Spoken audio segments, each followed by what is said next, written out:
Olá, eu vou explicar agora nesse vídeo como a gente reconhece e faz a notação de um contorno, que é esse aqui, HLH, né? Ele está associado a essa palavra, que é basicamente, e ele é chamado de Falling Rising, né? Ou seja, descida e subida, né? Então ele é descendente e ascendente. Por que ele recebe esse nome? Em referência a esses dois contornos que estão aqui antes dele, vou até selecionar, a gente tem aqui, primeiro, um contorno, o LH, que é o contorno rising, ascendente, né? E a gente chama, né, assim, do rising, classifica porque ele acontece, toda a extensão dele, durante a vogal, né? Ia, né? Teorias, né? Ó. E aqui estão as vogais, né? A gente pode falar que é um ditongo, né? Ou são duas vogais, dependendo da pronúncia, né? Nesse caso da pronúncia dele, considerando um ditongo, né? Ia, né? Então, ele tem toda a extensão dele acontecendo, né? Alinhado a essa vogal, que é a vogal tônica da palavra teorias, né? Então, ele sobe, atinge o pico e desce durante toda a duração, né? Então, é chamado de rising. E o late rising, né, que a gente usa esse símbolo, essa seta, indicando que ele está em atraso em relação à vogal tônica da palavra, né? Então, aqui é são, né, um monossílabo, e olha, está acontecendo aqui, ó. Né? Vocês podem ouvir, então, o pico está no final, né? Às vezes, esse pico, né, nos contornos atrasados, ele chega a acontecer até na sílaba seguinte, né? Mas, nesse caso, a gente faz essa notação porque a maior parte da vogal está, né, nesse movimento ascendente do contorno, né? Então, ele seria uma subida atrasada, um ascendente atrasada, late rising, né? E aqui, basicamente, olha, né? Recebe, deixa eu dar um zoom um pouco maior, ou melhor, um zoom menor, ele recebe essa palavra, basicamente, ela recebe dois picos, né? Então, é o que, né, as letras, né, estão escrevendo. Então, a gente tem H, L, H. Então, a gente chama de falling rising, por quê? Você tem uma subida inicial, um falling e o rising, né, que em seguida, que é o que está alinhado à vogal tônica. E a nossa referência sempre é a sílaba tônica, em especial a vogal tônica, né? Então, ó, se vocês escutarem, o que acontece aqui? Nós temos dois picos em uma única palavra. Né? Isso é importante. Esse contorno, ele só pode ser associado, né, para representar uma proeminência com dois picos em uma única palavra. Não pode ser, como está aqui em teoria, são um pico em cada uma, certo? A gente tem que ter dois picos em um único item lexical.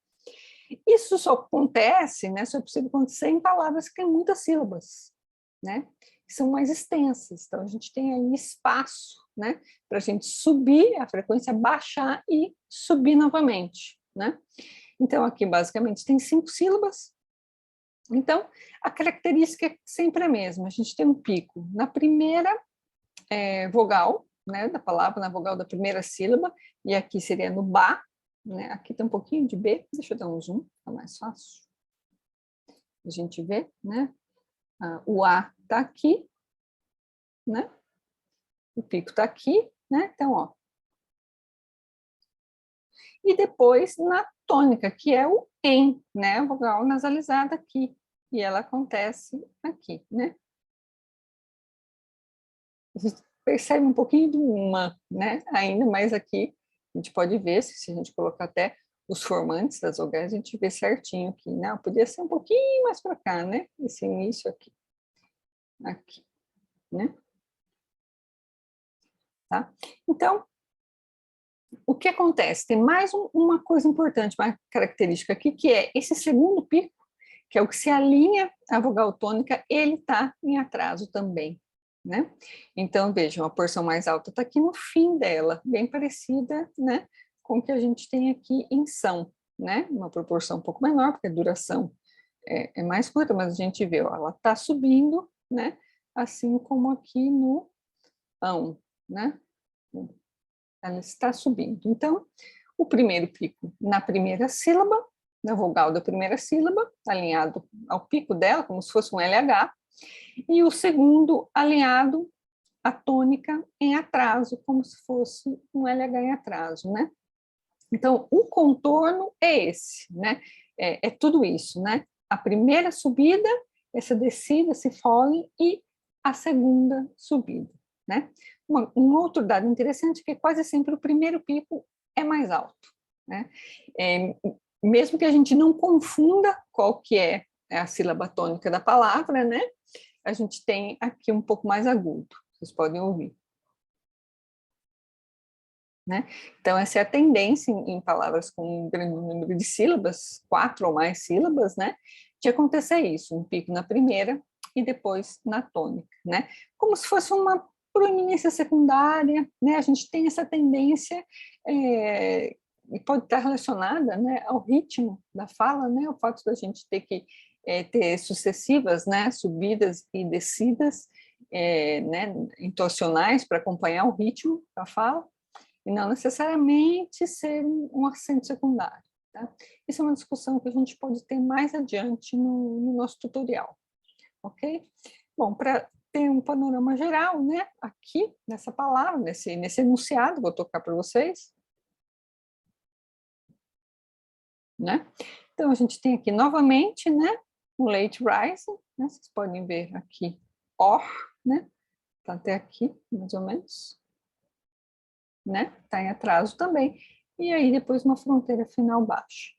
Mais adiante a gente fala só das fronteiras, ok? Esse exemplo é legal, esse vídeo é legal porque a gente tem sucessivamente, né, em 3 palavras seguidas, exemplos de 3 tipos de contornos entoacionais ascendentes, né? Então, se a gente escutar até aqui, ó, as teorias são basicamente uma forma de ver o mundo. Ok?